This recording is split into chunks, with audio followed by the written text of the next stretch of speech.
Hello, hello, and welcome to Tea Talk, Real Talk Conversations Over Tea.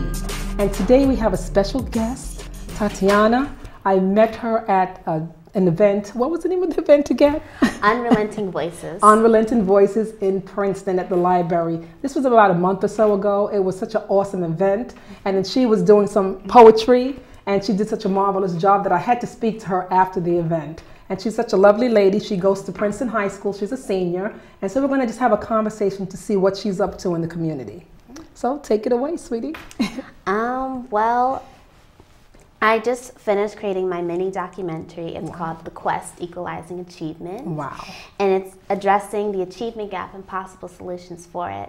And the reason that I started making this mini documentary is because in my junior year, I joined the Minority Student Achievement Network, the Princeton district of it. Nice. And this year I'm president of it. Oh, awesome. Thank you.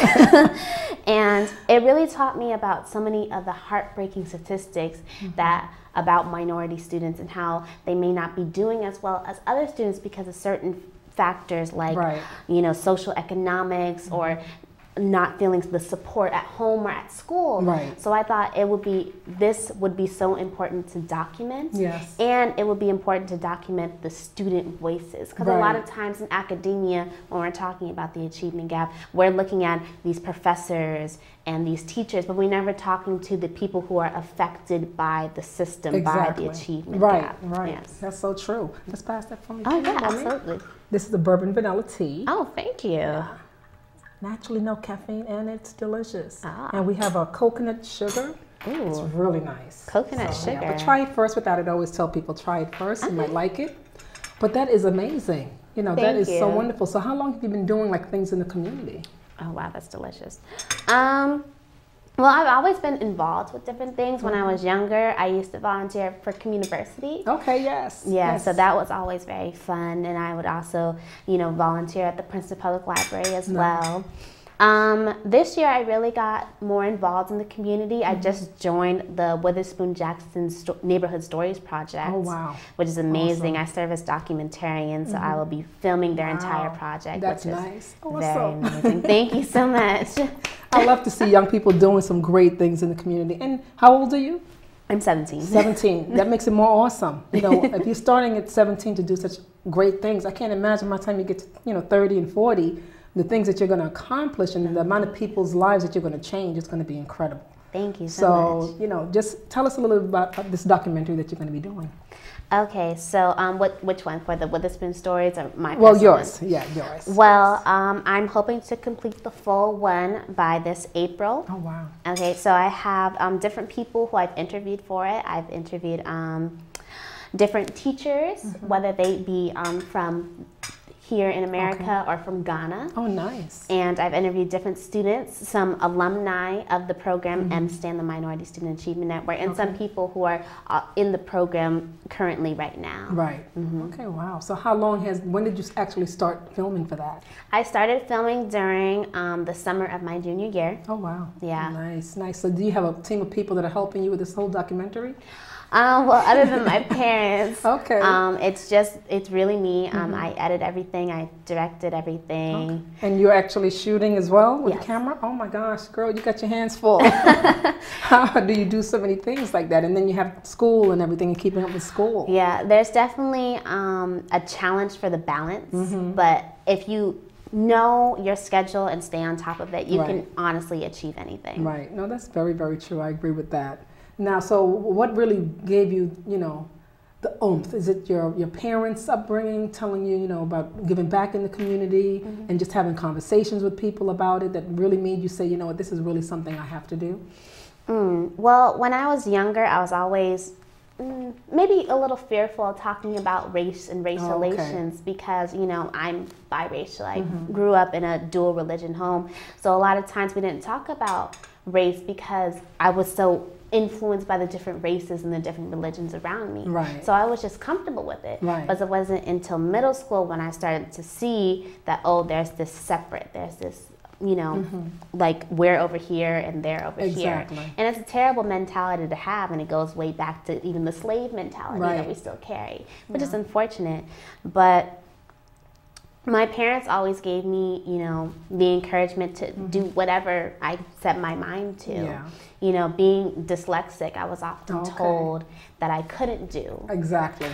So, but you know, my mom and my dad, they always fought for us to be of equal value and of equal standard to other kids in my school. Right. So through them, I really had the strength and the encouragement to do well and go after AP courses and do all the things that people told me that I couldn't. Of course. Yeah. And it's proving them wrong, but it's also saying, you know what, I can do and be anything I want to be, no matter what my situation is or how I am as a person. Exactly. And that's the sad thing with society, you know. It is. And especially sometimes for teachers, when teachers are saying that to you, it makes it worse because they're in the educational system and they're supposed to be trying to help us no matter what. Yes. And so it gets a little frustrating. And, it is. and, you know, when that happens, because I know one of my cousins also was dyslexic, and the same thing, oh, you can't this, you can't that. Or they have all these other issues.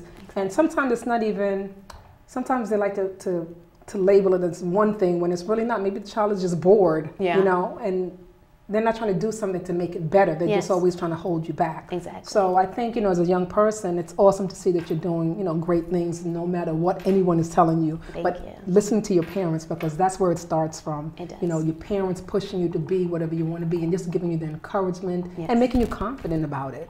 So that's awesome. So how many, you know, kids in school are working with you in some of the other programs that you're with? Well, I've just recently joined a program called Princeton Choose, which is a nonprofit organization in an effort to reduce racism in Princeton and beyond. Oh, wonderful. So that was started by two high school sophomores. So I joined their project in early January, and I'm very excited for it. I serve as their videographer. Okay. So, you know, I make different videos and I collaborate with them, and they're so open to different ideas, and I just love working with them. So in terms of my peers, that's really mostly what I do. I'm kind of, I guess, a lone ranger when it comes to everything else. But, you know, even the times that I feel like, oh, you know, I'm kind of like alone by myself, you know, why don't I go out and spread my wings and be involved in everything else? But my mom always tells me this one quote, the genius is always lonely. Wow. You know, that's very short and sweet, but it's so powerful. Yeah. And it's so true, because a lot of times other people don't have the courage to go out and do some of the things you're doing, even one of the things that you're doing. People just get so, you know, into the norm, you know, and the norm is just going to work or going to school and that's it. But when you go out and do something that's greater, you know, I think that's so wonderful. Especially, like I said, when I see young people doing that, it's just marvelous. So that's what really inspired me to bring you on the show, because I know you're doing so many things in the community, and you're also doing also in Princeton High School. Yes. There was another program that you also, I think, heading. I told you I came in there maybe a couple of years ago to do something for that.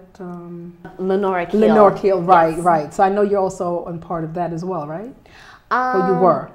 I am a part of the initiative to bring back the Pulse program, which is for girls who, you know, are struggling in school but want to do better, but unfortunately they may not feel as encouraged as our other students. So it's definitely an uplifting program, and I'm glad to be a part of the project to bring that back. Okay, nice, nice. So tell us like some of the other things that you do with like hobbies and things like that. Oh, wow. Well, in terms of hobbies, I love to film, whether it's freelance or working on a project for one of the different community projects that I'm involved in. I always loved that. I always had an eye for it. What else? I love listening to music and watching movies. I'm a Netflix ninja. So I definitely love doing stuff like that. Okay, great. Part of our initiative for Princeton Choose is we love to encourage other young students and encourage them to do the same that we're doing. So definitely, whether it's my personal stories or whether it's the other team members' stories, we're always want to be like, hey, we're here to support you, we're here to encourage you, we're here to push you. Because we know that you may feel this way, but trust me, you are so much more than what stereotypes put on you. And you can sail to whatever multitude that you think you can, because you are capable of anything. Wow. Now, is that for the 9th through 12th graders, or are there specific grade that you are, you know, helping out? We branch out to all grades, whether it be middle elementary school Wow. all the way to the high school. Wow, nice. Because we believe that encouragement, you know, it's tenfold. Right. And it should be given to all students. Yes. And that's within Princeton only, or do you go outside of Princeton We as do well? go outside of Princeton as well. Wow. Okay. Is there like a maximum number of schools or students that you do this with, or no? No, not really. It can be whether in the New Jersey community, Okay. you know, be it Princeton or Cranberry, or around the world. We're working Wow. with people from, you know, France and India and different stuff like that. Okay, great, wonderful. So tell us about the poetry that you did that night for the event at the library. 'Cause that was, like I said, that was so awesome. And I know you were a little nervous, but you came off really well. Thank you. Really well. Thank you so much. I read an excerpt from Claudia Claudin. I probably said that name wrong. I did an excerpt from her letter that she wrote when she was about 15 years old, and she was the first person to what's the term? She was the first person who protested the segregated bus system in Montgomery, Alabama. Okay. Yes. So I read an excerpt from her, and it was so powerful. It was. When I read it for myself. So when I performed it, I really wanted to bring a lot of that spirit that I know that she would have had while writing this. And even though I was very nervous and I messed up pretty badly. No, not at all. You pulled it off. I think you really pulled it off. Thank you. Everybody heard the passion, you know, and everything that was going on that night. Everything that people spoke about was just so much passion into it. So I mean, that's really what's important, to have that passion so that other people can really experience it and can feel what we, you know, may have gone through back in the days. So I think you really pulled that off really well. Definitely. So. Thank you so much. Yeah, you got so many positive things going. So just let us know some more of the things that you're doing, because it's so many things, and that's why I don't know how you have balance. Oh my God. Well, in terms of poetry, I've always wrote poetry, whether it be independently or for my school. When I was 14, I became a published poet. Oh wow. So that was, you know, an amazing accolade to have. And then just this year, I had 2 of my poems published in my school's newspaper, which was amazing. Wow. And then this year, I was one of the top 10 finalists for the Poetry Out Loud competition. Yeah. So that was just amazing. Yeah. I remember when they called my name for the top 10 spot, and I was just in awe. Wow. And you know, my school came, so they were cheering me on. That's great. So it was really amazing. Wow. Now, did you submit something, or your parents, or? No, I became the school champion for my school, Princeton High School. Okay. We had to go through a trial period, and I competed with about 3 other girls. Okay. And I was chosen to represent my high school for the Poetry Out Loud competition. And then I went on to it. So for the process of Poetry Out Loud, you have to memorize 3 poems that you pick from their website. Okay. And then you have to recite them word for word without any paper. Yes. In front of a very large crowd. Wow. So how many people were there? There was 23 people competing, including me. They all brought their different schools, so we were allowed to bring about 12 people. Okay. So I guess if you can do the math, 12 people for each 23 people, that's a lot of people. That's a lot of people. Wow, that's great. And I think, you know, sometimes I see people reciting poetry, but, you know, they have the book or they have a paper or they're doing it from the cell phone, and I can't feel it. I think when you have it memorized, you can put so much more passion into it, and that had to be hard for you to memorize someone else's poem and to bring it to life, and it's 3 different poems. You know, I think that's incredible that it was very challenging because, you know, everybody interprets the text differently. Right. So it was hard to imagine me writing that poem and me putting my own emotions and my own spin on it. That may be different from what the original artist wanted the poem to be. Right. So that was really hard at first, you know, coming from just who I am and how much passion I put into my own work, and just taking their creativity and then trying to transfer it into this imagery for other people's ears to listen.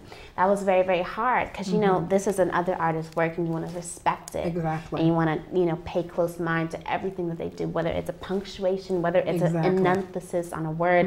You want to pay attention to all those because that's so important. That's the execution of it is so imperative, you know. So that's, I understand because I do a little poetry myself. And I used to do acting back in the day. Oh, yes, you told me. Yes, truly, you're going to get that movie with Denzel. Yes, that's you're right. Going to. Definitely Denzel. Before I die, that's on my bucket list. Yes. So, you know, like they say, you're never too old to do acting. Exactly. So it's something that you have to strive for. But I just love everything that you're doing. You know, it's just awesome and motivating. And I hope, you know, you can continue to do this and, you know, let other young people, you know, take ownership and say that I can do and be anything I want to be as well, because what you're doing is just incredible. I don't want anybody to think that just because someone tells you that you can't do or you will never do, that you actually have to live up to those expectations. Because if you live up to low expectations, all you're going to produce is low expectations. And it's unfortunate to see so many kids in our system be basically pushed under the rug because some teacher didn't encourage them, or maybe a family member put them down because they wanted to be, I don't know, the first African-American astronaut or the second African-American president or the first female president or something along those lines. You know, it's unfortunate. Yeah, it is. And, you know, sometimes teachers are not thinking. You know, they're not thinking, or like you said, sometimes it is prejudice, you know. So either way, I think it's, if parents can encourage them. You know, and it's, I always tell the kids when I'm doing the workshop, it's about, you know, loving yourself. It is. If you can actually love yourself, no matter what anybody tells you negatively, it's not going to matter. Exactly. It's really not going to matter. So, you know, sometimes parents may not say that to their kids because every parent is not the same. Exactly. But, you know, I tell them no matter what anybody, whether it's your parents or not, you know, love starts with you. Exactly. You've got to look in that mirror every single day and say, and it's not about being conceited. It's just about having that confidence. If you love yourself, then you'll be more confident, and then you know, nothing is going to matter what people say negatively. So, you know, that's really a good thing. It's so interesting that you said that, because each morning I always listen to the Steve Harvey morning show. I love Steve Harvey. Good old Steve. He's wonderful. And I remember this one time he said something that was just so profound, and I always remembered it. Never tell your dreams to someone who is not on the same level of thinking as you. Because all they're going to do is put you down. Of course. That's all, because they can't see you ever being that, even themselves ever being that. So why waste your time? Only share what you want to do with people who are going to encourage you, people who are going to motivate you, people who have already been there, who can look back and help you. You're right. And people, I know for us as an entrepreneur, they always say to us, be around people that are on the same level or above you, and not saying that the person is not a good person, but it's just more saying that you got to stay with people that's on your level in terms of you making it, because they can see past certain things. They have the ambition to do certain things, and some people don't. They just want to do, you know, the safe road, and that's it, and they don't want to go out there on the edge like this and say, okay, because they don't know about the unknown. They want just to be safe. So I agree with that 100%. You got to do that. That's why I just don't pass judgments on anyone. Even people in my school, for example, some of them are not going to college, which is, to me, it's unfortunate, because I see education is the key. But I also understand that the school is the lock. I also understand that. So I don't necessarily think that, oh, people who don't go to college are just on a downhill from here. Not at all. Because if you look at so many people who didn't go to college and look at where they are now, for example, Richard Branson, he dropped out of school when he was 16 years old. He is now a billionaire who owns the Virgin Group. And it's not only about the education, it's about the person.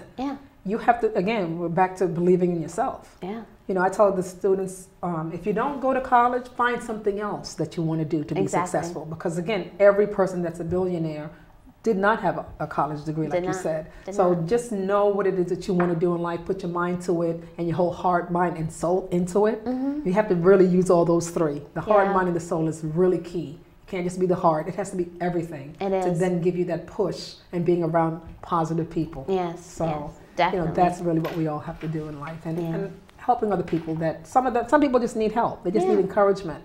And the more people that's encouraging them, it's going to help them a long way. Yeah. It's unfortunate sometimes to see that students, whether it be my peers or somebody else, don't hold themselves in high regard. Exactly. It is. And I try my best to say, I'm always here for you, or you can lean on me. Because, being dyslexic, for example, one of my friends came to me and her teacher actually noticed that she had some difficulties in school. Right. And then she noticed the signs that she is dyslexic. Wow. This student is 17 years old and she was never evaluated, never tested for it, and now she knows that she is dyslexic. And unfortunately, her GPA and her grades suffered because she wasn't getting the help and the necessary resources that she needed in order to excel. Wow. And that makes me very upset. Of course. Because how did they miss that, How did they miss that?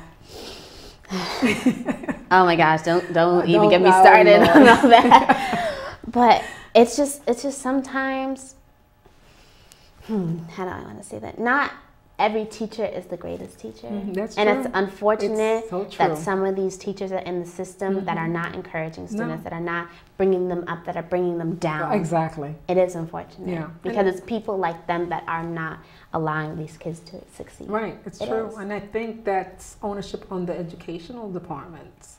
Absolutely. I think that they really need to do something to survey these teachers, survey the students, the parents. They have to get the feedback because that should be, what makes a teacher stay or go. Yeah. Just because a teacher's been there for 10 years doesn't mean that they're great. Right. We have teachers in the system. Some of them are burnt out. Some of them don't care. Some of them are prejudiced. All these things, they have to really take ownership and really do a better job with the teachers that they're bringing or keeping in the system. Yeah. Because if they're no use to the kids, why they're there. Yeah. And then a lot of times, teachers just don't know because a lot of the times these kids that are seen as necessarily troubled kids, or maybe they're skipping classes and they're not doing their work, and these teachers are getting fed up with them, they don't realize that maybe, hey, why don't you take a second to realize if this kid is not doing your homework, what are you giving them that makes them not able to do it? If you're telling them that you must go on their website each and every day to get the homework, boop, what if this kid doesn't have computers at home or internet access at home? And you have to take all that into a factor. Yes, we live in this wonderful 21st century where all this technology is available to us, but not everybody has that amazing technology at home and at their access. It's unfortunate. It is. It is. It's same with this PARC test that is going on right now, and that everybody is being tested in a computerized manner.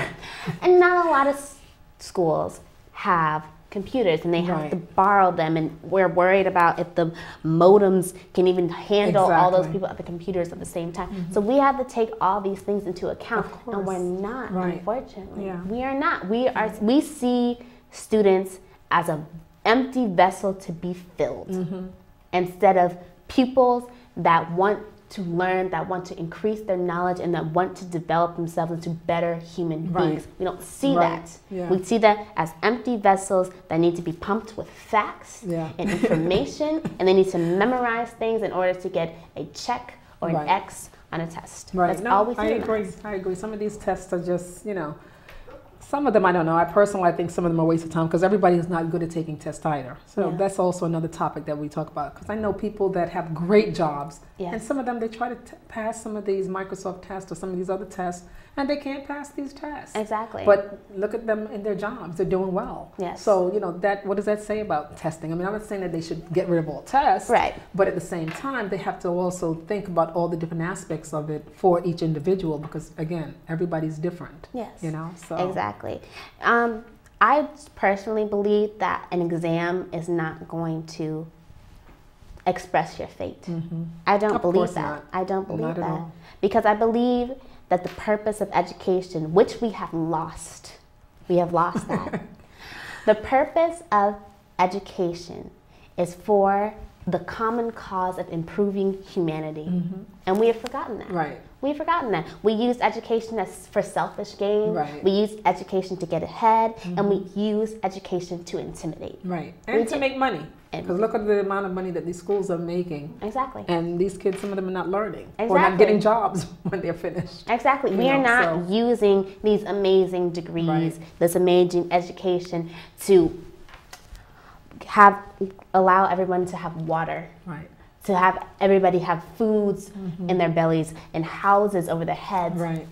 We don't. Right. We don't. We encourage students to get these college degrees, to move on and better themselves. We don't encourage them to improve their communities where they came from. Right. Look at all these amazing stars and athletes who came out of areas like Trenton or Newark or Compton. What have they done to go back to those areas and improve the communities there? They are millionaires, they are billionaires. And what have they done? Right. It's rough, yeah. A community center is only going to do so much. Right. I'm not saying that necessarily it's bad.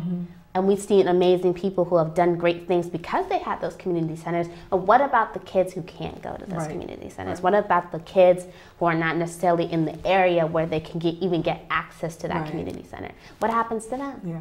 What happens? It's so unfortunate. It is. It really is unfortunate. But, you know, it's like we can just do the best that we can do. And, you know, sometimes we look at people and say, well, they should do more. But you know what? At the end of the day, you know, it's about us trying to just do what we can. And we can't really worry about these other people that are not doing what they're going to do. We can talk to them. We can try to encourage them.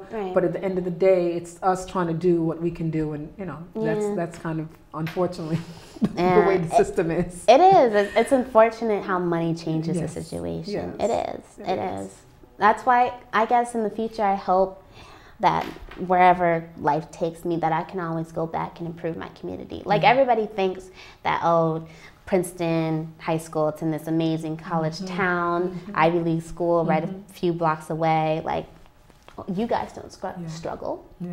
What are you talking about? And yes, we do struggle. We have kids who don't have food at home. We have kids who are struggling because they don't have necessary resources at home. We have all those things, but we're just so blind by this Princeton name that we forget that there is a need for these kids to succeed. And it's unfortunate that these kids get lost in this system. Yeah, it's true. It's unfortunate. I agree 100%. So we just have to, again, just keep trying to encourage people and do, you know, as much as we can do for ourselves to help other people. You know, that's really the bottom line. But I love to see the passion that you have about this educational thing, because it's true. And you know, and I feel the same way about the social skills. You know, we're not doing a lot of those things today because of social media. You know, it's again bringing people together to care about each other, and that's like lost as well. So that's something that we really need to improve in society on a whole. Yeah. So what do you want to do in terms of college? What's your next step? Well, my next step.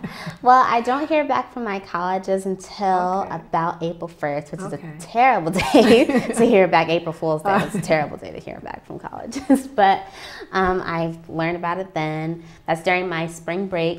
So if I get into my a really good school, then you know I'll party a little bit. But so not too much. what are you taking up? Film or film? Yes. I figured that, but I said let me ask just in case. That's awesome. But I also, depending on the school that I want to go into, it varies. Either I want to take sociology as my major and minor in film, or I want to take film and then minor in sociology, because I want to make films that bring about change. Yes. That's what I really want to do. I guess perfect combination. Exactly. I think it is.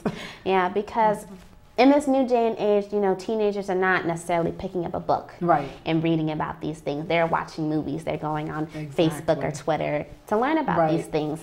And if you're not keeping up with the times, then that information is being lost. Same with the Witherspoon Jackson Neighborhood Stories Project. We are documenting their stories now because, unfortunately, the people who grew up in that era are dying off. Right, exactly. Yeah. And if once they're lost, we lose all that history. We lose all those stories. Yes. And we have to keep up on that. We have to document it. We have to keep it so future generations can see it, understand it, interpret it, and do something about it. Yes, I agree.